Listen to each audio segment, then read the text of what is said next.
dreamers, wenches, and seafaring warriors. It's Raine again with Initiative Tabletop, and today we're looking at a game that just released from Z-Man called Vikings. This game is designed by Michael Kiesling.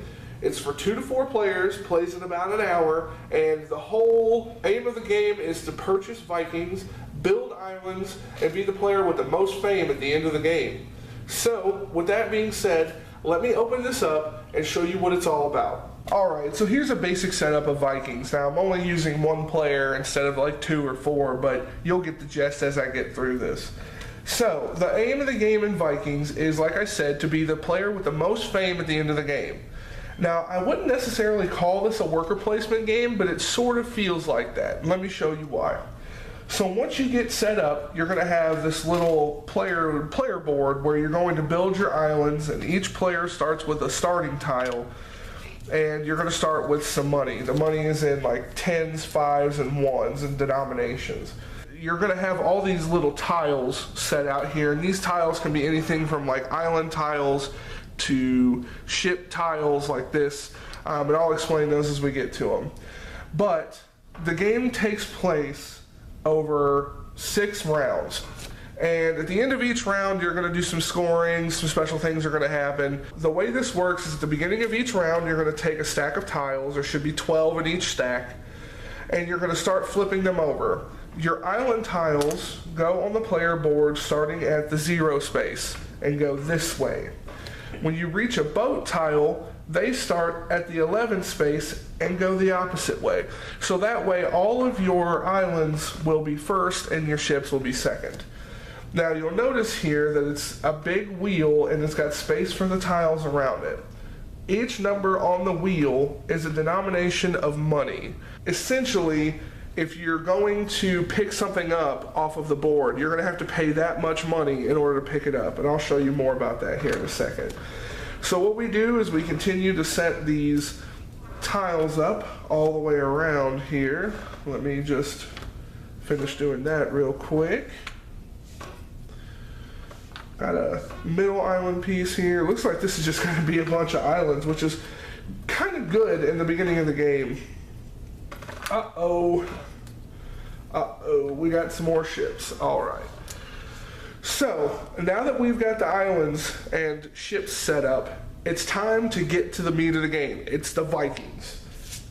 1 player is going to draw from the sweet little Viking bag 12 different Vikings. So let's do that. So 2, 4, 6, 8, 10, 12. Let me double check. 2, 4, 6, 8, 10, 12. All right, we're good. You'll notice that the Vikings are all a different color. Each color does something specific in the game. We'll start with the blue. The blue are your fishermen. At the end of the game, these Vikings feed your other Vikings that you have on the board. So think of it as like a resource management kind of thing. At the end of the game, if you have 15 Vikings on your player board, you need to have at least 3 of the fishermen to feed them all, or else you're going to get a penalty. So we start by placing the blues first, and you know that because, well, it says it in the rule book, but it also shows you here this sweet little diagram on how to place the Vikings and the tiles, things like that. Next up are your yellows. These are goldsmiths. These guys give you gold at the end of every odd number round. Well, in large scoring too, but the scoring is different based on what round it is, and we'll get into that in a little while. Next up are your greens. These are your scouts. They're going to give you fame based on how many you have, and they also give you bonus fame based on your fishermen and your goldsmiths. The red is next, and the red are nobles. Nobles just net you fame for having them on your board. Then we go into the blacks. These guys are your powerhouses. These are your warriors, and the warriors are going to fight off ships. And I'll explain that too when we get there. Let me put these on the board. Now this is very unlikely that we have so many of the grays, because the grays are actually really powerful too, though they don't necessarily earn you anything right off the bat. These are called bosuns, and the gray bosuns allow you during different scoring rounds to move Vikings to your board. And I'll explain that too. There's so much more explaining to do, and I'll get into that. So let's go ahead and take a look at how a round progresses. So starting with the first player is going to buy something off of this board. So you're going to have some money. Let's say I've got 25 here. And I'm going to buy something off of the wheel because I want to start building my islands and having Vikings. It's what the game is all about. So you're going to go ahead and purchase something, and let's say I want to go ahead and start some islands, and I want to make sure that my islands are protected. So I'll go ahead and spend 5 to buy this warrior and this island piece. Your first purchase allows you to place your player tile anywhere.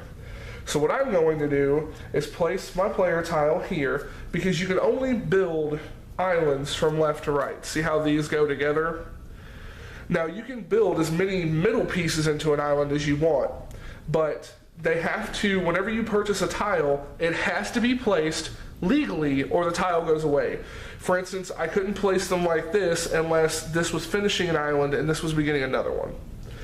So what I want to do is put my island here, the beginning piece, and if you ever purchase a tile and a Viking, if the tile can be placed and it can be placed where the color Viking can be placed, you may immediately place that Viking on the tile. That makes the Viking valid for all intents and purposes of scoring. Then play would go to the next player, they would buy something, the next player, they would buy something, and then it would come back to me. Now there are some special rules to this. If at any time, let's say I had purchased this, if at any time there is one color of a Viking left and it is on the 0, any player whose turn it is may purchase that for 0 money. Whenever you purchase whatever is at the 0 marker, let's say, I don't know why I put that back, let's move this here, the wheel will spin. That makes something else cost 0. So it helps players continue to buy things even when they're starting to run out of money, because eventually this entire wheel will be purchased.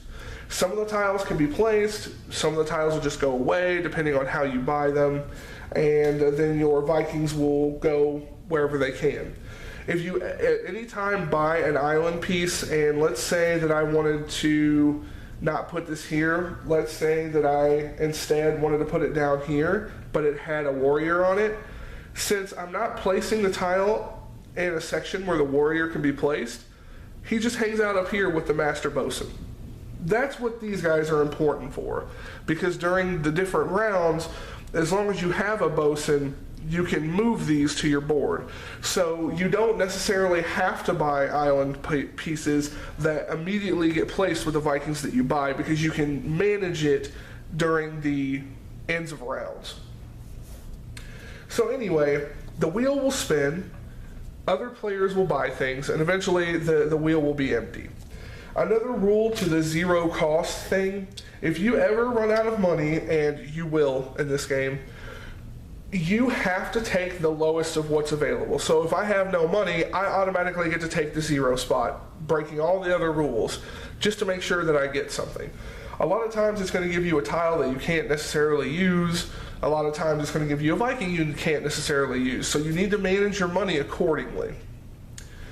Once all of these are purchased, different things are going to happen. So at the end of the first, third, and 5th rounds, you do small scoring, which basically means for every goldsmith you have placed on your board with a tile, you get 3 gold. Simple. Then on the 2nd and 4th rounds, you do what's called large scoring, and it's on your scoring card. So basically, when you do large scoring, here's what happens in this order. Every bosun can move either all Vikings of one color or one Viking of every color that you have to island tiles at which they can be placed on. Each warrior repels a ship above it. So let's go back to my example. Whenever you purchase a ship, and sometimes you're going to need to in order to get the bosuns, because a lot of times the bosuns are going to be guarding the ships. Whenever you purchase a ship, you can place it in one of these 3 rows, or one of these 3 columns rather. Whenever you place a ship directly above a warrior, the warrior repels a ship. The color of the ship means how far down this ship is threatening.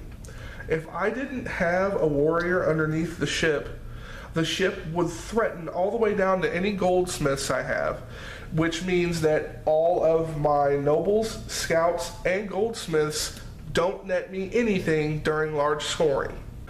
If the ship is repelled, then during this phase, the warrior repels the ship and I get what's pictured on the ship. For instance, it could be money or fame. So the warrior Vikings just fight off the ships, stop them from threatening your other Vikings, and allow you to score. You get 2 fame for each noble you have on your board.